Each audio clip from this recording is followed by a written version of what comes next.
JC. Daniel പ്രതിമ തകർക്കാൻ ശ്രമം. രാത്രിയുടെ മറവിലാണ് ഇത്തരത്തിൽ പ്രതിമ തകർക്കാനുള്ള ശ്രമം നടന്നത്. നെയ്യാറ്റിൻകര നഗരസഭാ സ്റ്റേഡിയത്തിൽ നഗരസഭയുടെ നേതൃത്വത്തിൽ 3 വർഷങ്ങൾക്ക് മുൻപ് സ്ഥാപിച്ച ഡാനിയൽ സ്മാരകത്തിൽ സ്ഥാപിച്ചിരുന്ന ഫിലിമാണ് സാമൂഹ്യ വിരുദ്ധർ തകർത്തത്. രാവിലെ ഗ്രൗണ്ടിലെത്തിയവരാണ് പ്രതിമ തകർന്നതായി ആദ്യം കണ്ടത്. രാത്രിയുടെ മറവിൽ സമീപത്തെ ലൈറ്റുകളും സിനിമാ ഫിലിമും കേടുവരുത്തിയിട്ടുണ്ട്.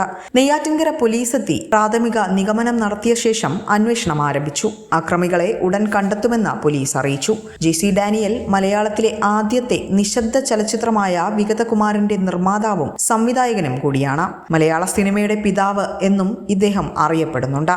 ഡാനിയലിന്റെ പേരിലെ കേരളത്തിലെ ആദ്യ സ്മാരകമാണ് നെയ്യാറ്റിൻകരയിൽ സ്ഥാപിതമായത്. ഇത്തരത്തിൽ അഭിമാനമായ ഡാനിയൽ സ്മാരകത്തിന് നേരെ അനാദരവ് കാണിക്കുന്നവർക്കെതിരെ ശക്തമായ നിയമ നടപടികൾ സ്വീകരിക്കുമെന്നും നഗരസഭാ ചെയർമാൻ പി.കെ. രാജ്മോഹൻ അറിയിച്ചു.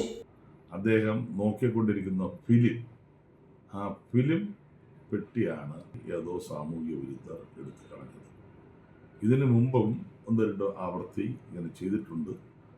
ഞങ്ങൾ പുനഃസ്ഥാപിച്ചിട്ടുമുണ്ട്. എന്തായാലും ഏറ്റവും കേരളത്തിൽ ആദരിക്കപ്പെടുന്ന ഒരു വലിയ മനുഷ്യനാണ് ജെ.സി. ഡാനിയൽ. അദ്ദേഹത്തിൻ്റെ പ്രതിമയ്ക്ക് നേരെ അനാദരവ് കാണിക്കുക എന്ന് പറഞ്ഞാൽ കേരളീയ സംസ്കാരത്തിന് യോജിച്ചതല്ല.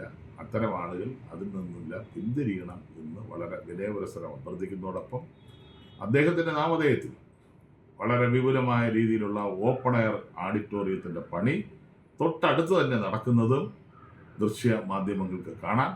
അത്ര നെഞ്ചോട് ചേർത്ത് പിടിച്ചുകൊണ്ടാണ് നെയ്യാറ്റിൻകര നഗരസഭ ജെ.സി. ഡാനിയലിനെ കാണുന്നത് എന്ന് മാത്രം ബഹുമാന്യരെ ഓർമ്മപ്പെടുത്തുന്നു. വിസ്മയ ന്യൂസ്, നെയ്യാറ്റിൻകര.